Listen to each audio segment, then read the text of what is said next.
Assalamualaikum warahmatullahi wabarakatuh. Para pemirsa yang dirahmati oleh Allah Subhanahu wa taala, siapa manusia di atas muka bumi ini yang tidak mengalami permasalahan? Setiap kita, setiap manusia pasti menghadapi problematika. Ada yang diliputi kesedihan karena memikirkan kekurangan hartanya. Ada yang diliputi dengan kesedihan karena memikirkan hutang yang bertumpuk-tumpuk. Ada yang diserang dengan kegundah gulanaan karena mengharapkan anugerah anak yang tidak datang-datang. Dan ada juga yang bersedih karena merasakan penderitaan penyakit yang tidak kunjung sembuh-sembuh. Setiap kita pasti ada permasalahan yang kita hadapi. Dan banyak orang yang mencari solusi dari problematika yang ia hadapi. Tentunya tidak mengapa manusia harus berusaha untuk menghilangkan kesulitan yang dia hadapi. Dia harus berusaha. Akan tapi solusi yang paling utama yang terkadang dilupakan oleh seorang mukmin adalah solusi doa. Doa merupakan solusi yang pertama, bukan solusi yang terakhir, bahkan dia adalah solusi yang pertama sebelum usaha yang lain dilakukan. Bukankah para ulama menyatakan bahwasanya doa silahul mukmin? Doa adalah senjata orang mukmin. Dia bukan senjata terakhir, tetapi dia senjata pertama yang harus digunakan pertama kali. Yakin bahwasanya segala problematika, segala masalah, jika Allah berkehendak, Allah hanya mengatakan kun fayakun, maka hilang dengan sekejap mata. Bahkan solusi yang terbaik, doa yang tulus yang diucapkan seorang hamba dalam waktu beberapa menit, keluar dari hatinya yang sangat dalam, bisa menghilangkan problematika yang mungkin dia telah alami selama waktu yang panjang. Lihatlah bagaimana para anbiya, mereka berdoa kepada Allah Subhanahu wa taala. Mereka para anbiya, orang-orang yang soleh, juga diuji oleh Allah Subhanahu wa taala, juga mengalami problematika, juga mengalami kesedihan. Lihatlah Nabi Ayub alaihissalam yang pernah diuji oleh Allah Subhanahu wa taala dengan penyakit. Allah Subhanahu wa taala berfirman menyebutkan tentang kisah Nabi Ayub, wa ayyuba idh nada rabbahu anni massani yadhur wa anta arhamur rahimin.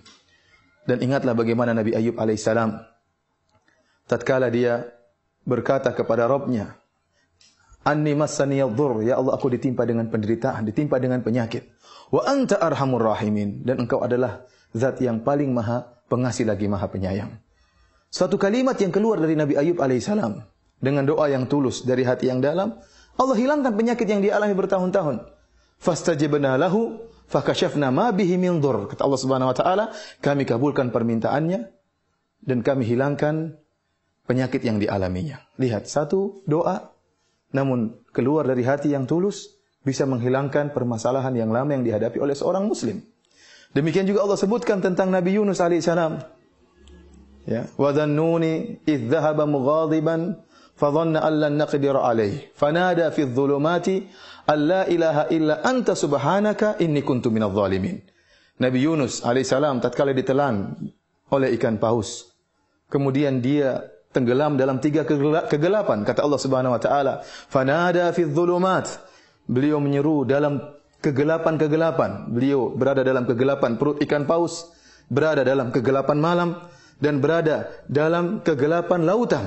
Siapa yang bisa menyelamatkannya kecuali Allah Subhanahu wa taala? Fanada fi dhulumat alla ilaha illa anta subhanaka inni kuntu minadh dhalimin. Maka Nabi Yunus kemudian mengatakan, la ilaha illa anta. Ya Allah, tidak ada sembahan yang berhak kecuali disembah kecuali Engkau ya Allah. Inni kuntu minadh dhalimin. Aku termasuk orang-orang berbuat zalim. Maka apa kata Allah Subhanahu wa taala? Fastajibna lahu. Kami pun mengabulkan doa Nabi Yunus alaihissalam. Wa najjaynahu minal gham wa kadzalika nunjil mu'minin. Dan kami selamatkan dia dari kesedihan. Kemudian Allah tutup firman-Nya dengan mengatakan wa kadzalika nunjil mu'minin, dan demikianlah kami selamatkan orang-orang yang beriman. Artinya apa? Ini keselamatan ini bukan hanya khusus kepada Nabi Yunus alaihissalam, tetapi juga kepada kaum mukminin. Makanya Allah tutup ayatnya dengan mengatakan wa kadzalika nunjil mu'minin. Demikianlah kami selamatkan orang-orang yang beriman. Artinya ini penyelamatan ini bukan khusus buat Nabi Yunus alaihissalam. Allah sebutkan lagi dalam surat yang sama, dalam surat Anbiya, tentang Zakaria. Wa Zakaria idh nada rabbahu rabbi la tadharni fardan wa anta khairul warithin. Tatkala Nabi Zakaria berdoa, ya Rabbku, jangan kau biarkan aku sendiri. Nabi Zakaria ingin punya anak. Wa anta khairul warithin. Dan Allah yang akan memberikan ya anugerah anak. Maka dia berdoa kepada Allah Subhanahu wa taala, Allah kabulkan permintaan Nabi Zakaria alaihissalam. Saya ingin mengajak para pemirsa sekalian untuk merenungkan bahwasanya doa merupakan senjata yang pertama, bukan senjata yang terakhir. Bukan berarti saya mengajak para pemirsa untuk tidak berusaha, usaha terus dijalankan. Allah memerintahkan kita untuk berusaha, Nabi SAW memerintahkan untuk berusaha. Tetapi doa merupakan senjata yang pertama. Dan jangan pernah kita meremehkan doa. Doa sering mendatangkan keajaiban. Oleh karenanya, disebutkan oleh para ahli tafsir seperti Ibnu Katsir rahimahullahu taala, kenapa Nabi Zakaria setelah nikah sekian lama dan setelah mencapai masa tua, baru kemudian beliau meminta agar dianugerahi seorang anak. Kenapa? Karena Nabi Zakaria melihat keajaiban yang terjadi pada Maryam binti Imran. Allah Subhanahu wa taala berfirman dalam Al-Qur'an dalam surat Al-Imran, wa kaffalaha Zakaria kullama dakhala 'alaiha Zakaria al-mihraba wajada 'indaha rizqa. Jadi Maryam dipelihara oleh Zakaria. Tatkala Zakaria masuk di kamarnya Maryam atau di mihrabnya Maryam, wajada 'indaha rizqa. Zakaria mendapati ada rizki yang Allah berikan kepada Maryam. Anna laki hadha? Maka Zakaria bertanya, wahai Maryam, dari mana kau dapatkan rizki ini? Qalat huwa min indillah. Kata Maryam, ini semua dari sisi Allah Subhanahu wa taala. Padahal Maryam tidak keluar dari rumahnya. Seharusnya makanan tersebut diantarkan oleh Zakaria, ternyata tiba-tiba ada makanan di situ. Maka ini menakjubkan Zakaria alaihi salam. Ternyata bisa datang rizki, dan rizki yang datang pada Maryam rizki yang menakjubkan. Disebutkan para ahli tafsir, Allah memberikan dia buah-buahan yang tidak muncul kecuali di musim panas, Allah hidangkan di musim dingin. Dan sebaliknya tatkala musim panas, Allah hidangkan buah-buah yang tidak tumbuh kecuali di musim dingin. Dari situ kata Allah, hunalika da'a Zakaria rabbahu. Maka tatkala itu Zakaria berdoa kepada Allah Subhanahu wa taala. Dia melihat ternyata Allah bisa mendatangkan makanan atau buah-buahan yang tidak tumbuh di musim dingin saja kecuali di musim dingin, Allah munculkan di musim panas dan sebaliknya. Tatkala dia melihat dirinya sudah tua dan istrinya dalam keadaan mandul, namun hal ini tidak menjadikan Zakaria putus asa.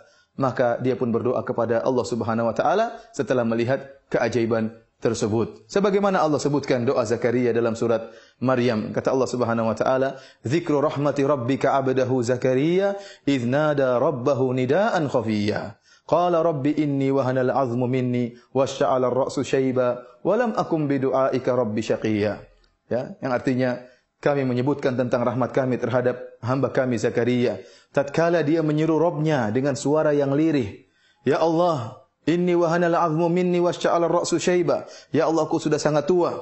Kemudian tulangku sudah lapuk dan rambutku sudah memutih seluruhnya. Walam akum bi du'aika rabbi syaqiyya. Akan tapi aku tidak pernah putus asa dari meminta kepada Engkau ya Allah. Wa inni khiftul mawali mi wara'i wa kanat imra'ati aqira fahab li min ladunka waliya. Dia mengatakan, ya Allah, istriku mandul dan aku sudah sangat tua. Akan tapi anugerahkanlah kepadaku seorang anak. Lihatlah Zakaria yang sudah dalam keadaan sangat tua, istrinya mandul. Kalau dilihat secara sebab, tidak mungkin ada seorang anak dari istri yang mandul, apalagi dari orang yang sudah sangat tua. Ternyata Allah kabulkan permintaan Zakaria alaihissalam. Dari sini kita yakin bahwasanya terkadang doa melakukan berbagai macam keajaiban. Tinggal doa tersebut harus kita keluarkan dari hati yang tulus, dengan penuh adab tatkala berdoa kepada Allah Subhanahu wa taala, dengan pengharapan kepada Allah Subhanahu wa taala, dengan yakin bahwasanya Allah Maha mengabulkan segala doa. Oleh karenanya Nabi sallallahu alaihi wasallam bersabda, "Ud'ullaha wa antum muqinuna bil ijabah wa'lamu anna Allah la yastajibu du'aan min qalbin lahinin ghafil." Nabi sallallahu alaihi wasallam mengatakan, berdoalah kalian kepada Allah dalam keadaan yakin bahwasanya Allah akan mengabulkan doa kalian, dan ketahuilah bahwasanya Allah tidak akan mengabulkan doa dari hati yang lalai. Tetapi tatkala berdoa perlu keseriusan, keyakinan, husnudzon kepada Allah Subhanahu wa taala. Pilih waktu-waktu yang mustajab, sepertiga malam yang terakhir tatkala Allah turun ke langit dunia dan Allah menyatakan, hal min mustaghfirin fa aghfiralah. Apakah ada di antara hamba-hambaku yang beristighfar akan aku ampuni? Hal min sa'ilin fa utiya su'lah. Apakah ada di antara hambaku yang meminta akan aku kabulkan permohonannya? Barang siapa yang bangun tengah malam, kemudian dibuka dengan salat malam, kemudian berdoa kepada Allah Subhanahu wa taala dengan hati yang tulus, dengan penuh pengharapan, dengan husnudzon kepada Allah Subhanahu wa taala, maka sulit untuk tidak dikabulkan oleh Allah Subhanahu wa taala. Oleh karenanya para pemirsa yang dirahmati oleh Subhanahu wa taala, jangan pernah meremehkan doa. Imam Syafi'i rahimahullah berkata, "Atahza' bid-du'ain wa tasdarihi, wa ma tadri ma sana'ad du'a'u." Apakah janganlah engkau mengejek doa dan jangan kau meremehkan doa. Kau tidak tahu apa yang bisa dilakukan doa. Sihamul laili la tukhti walakin lahal amadu walil amadil inqidha'u. Kata Imam Syafi'i, doa itu ibarat panah-panah yang dilepaskan di tengah malam. Tidak akan meleset. Tidak akan meleset. Pasti suatu saat akan mengena. Tetapi waktu untuk mengena itu butuh waktu. Oleh karenanya seorang tatkala berdoa di malam hari, yakinlah pasti suatu saat akan dikabulkan oleh Allah Subhanahu wa taala, cepat atau lambat. Allah yang lebih mengetahui apa yang terbaik bagi hamba-hambanya. Marilah kita sama-sama berdoa kepada Allah Subhanahu wa taala dengan penuh keyakinan dan pengharapan, niscaya Allah akan menghilangkan segala problematika yang kita hadapi dengan doa yang tulus. Demikianlah para pemirsa. Assalamualaikum warahmatullahi wabarakatuh.